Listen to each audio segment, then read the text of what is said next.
but a couple years ago, one of the students had come up with like doing like the strips, just the power strips. They are more energy efficient, so they don't when it's not being used, it's not producing a whole lot of excess energy or whatever. So I don't know if you could use that for your computers when you plug them in. We certainly use power strips. Yeah. So that would be something that we could look into, definitely.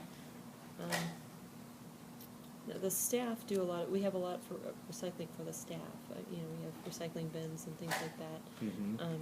But out in the main part of the library, it's really just trash cans.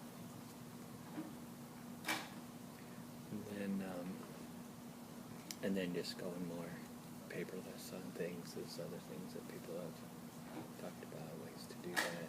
So We are, again, this is more of the operations side of the library, but my library board does meet once a month, and they are paperless. So I send them a board packet.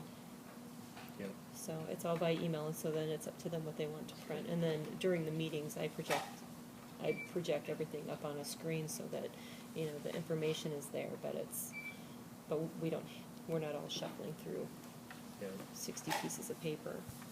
And that's one thing we found the city's already doing quite a bit in their departments with trying to be more environmentally friendly. Yes, and scanning and getting those documents scanned and then emailing those instead of making a lot of copies. Yeah, we've also been doing that for a while.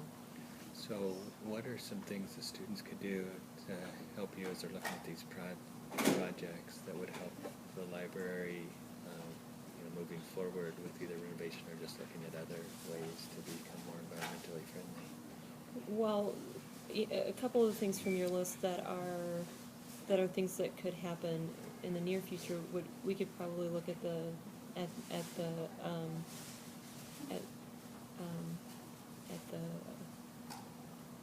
I'm sorry. Let's see. The power strips. Sorry. Yeah, yes, I was trying to find on the list. I was trying to find on the So. list. I can find it.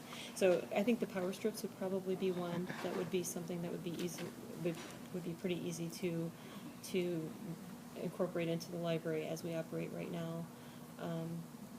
Certainly, we could look at doing recycling for the people for our patrons. We do it for staff, but we could expand that to include patrons.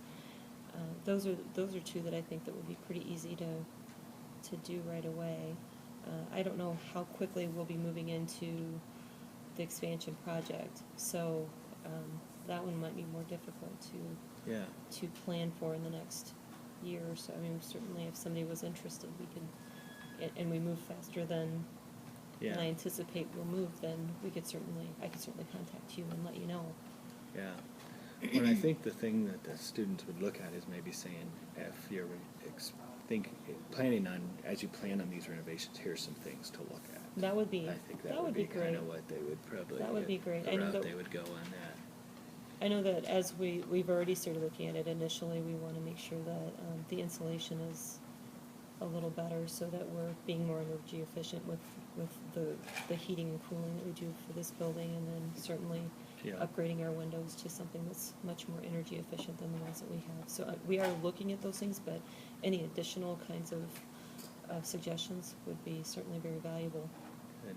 So, and one thing the university has done on any other new building projects is trying to become LEED certified. And I don't know if that's something you guys have thought about with the renovation. It's a little bit harder in some of those buildings, but. Well, I know that the architects that we deal with have done LEED certified buildings, so that was something that we were interested in as we looked at that piece and as we looked at architects, and the architects that have been working with the library so far have done LEED buildings. So.